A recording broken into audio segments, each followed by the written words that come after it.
Let's give it up for Jenna Bata, everybody.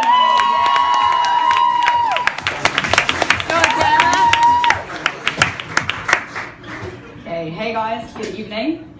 I don't know if you've noticed, but my accent is British. You're welcome.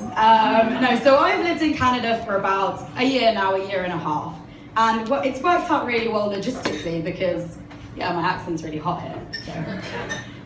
But yeah, it's been interesting. It's been an interesting journey because I grew up with Indian parents and they have unreasonably high expectations. Anyone else's parents have unreasonably high expectations? Yeah? Come on guys, there's brown people here. Of course they have unreasonably high expectations. And yeah, so you know, I never really knew how to feel good about myself. So I developed these coping mechanisms. So really, I started to take anything as a compliment. Like anything. So I was at a restaurant the other day and I ordered a burger, the usual, triple patty, extra cheese, extra mayo, extra ketchup. And the waitress was like, good choice. And I thought to myself, she's so sweet, it really is a good choice. You know, I'm gonna take that as a compliment. And so you begin to take everything as a compliment. Like even my friends the other day, I performed this sketch to them and they were like, keep your day job, Jenna. And I thought to myself, these guys are motivators. You know, I'm gonna keep these guys around close to my heart. And so I took that as a compliment too. You know, you gotta roll with it. You gotta develop these coping mechanisms. And so, like I said, it was interesting growing up. You develop them and you have to figure out a way to use them in your daily life. And I actually think I did a great job just getting here today. I mean, it's not that easy. My parents should be proud of me. For example, the other day I was at home and my Uber driver came to the door and you know he called me. He was like, I'm here.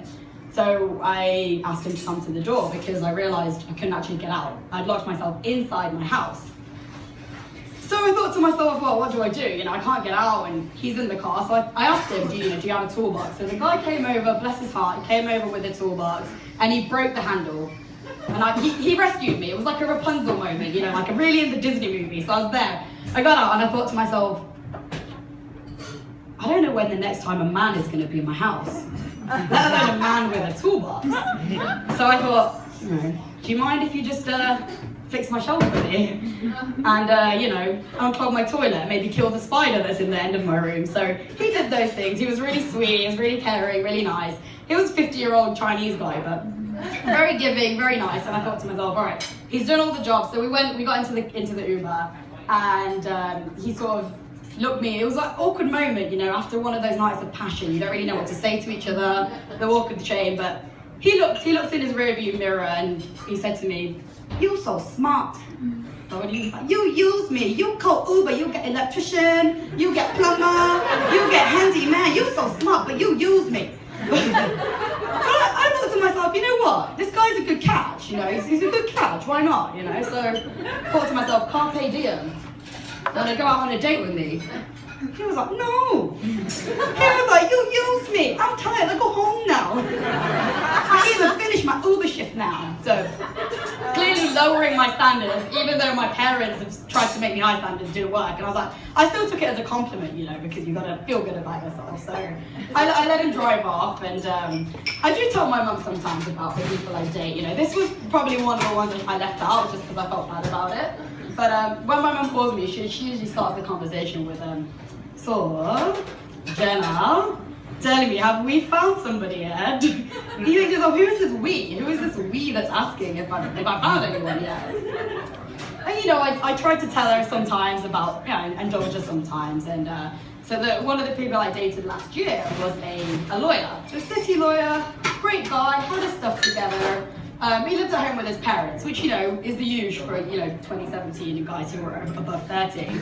But I told my mum about this and she was like, oh, no, Gemma, tell him we're not interested. Tell him we cannot see him again. So I adhered to the entity, this we entity, I adhered to the rules and I told him, you know what, this is done.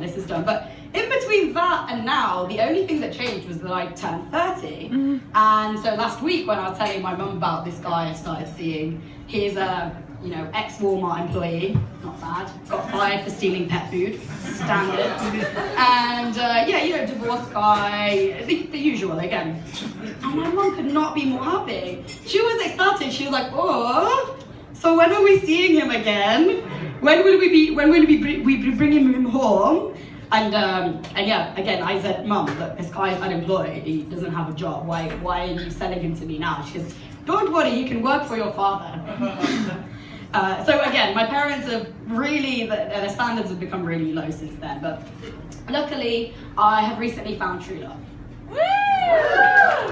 So you can clap for that, like it's finally happening, guys. Thank you, I'll take that as a compliment. So it's happened, you know, it's finally at that stage where I can say it's real. You know, he's sweet, he's kind, he's generous, he doesn't talk back to me, he listens to me. And you know, I feel like it's really at that stage, you know, where we can take it further. But I send pictures to my mum sometimes, you know, just the usual snaps, me and him lying on the couch, cute and comfy, me and him, you know, like eating, me and him, you know, playing near the door, one of him playing with his ball of string, one of him playing with a vase, one of him licking himself. So yeah, it's a cat, guys. I know, it's got to that stage, so. But I mean, it's like one of those standard relationships of the modern day. You know, it's non-committal. When I want him, he's too busy. When he wants me, I'm too busy. And I essentially will run around the house begging him to love me, which I'm pretty sure all of you guys do too, don't deny it. But these are the standard modern relationships, but thank you all for listening.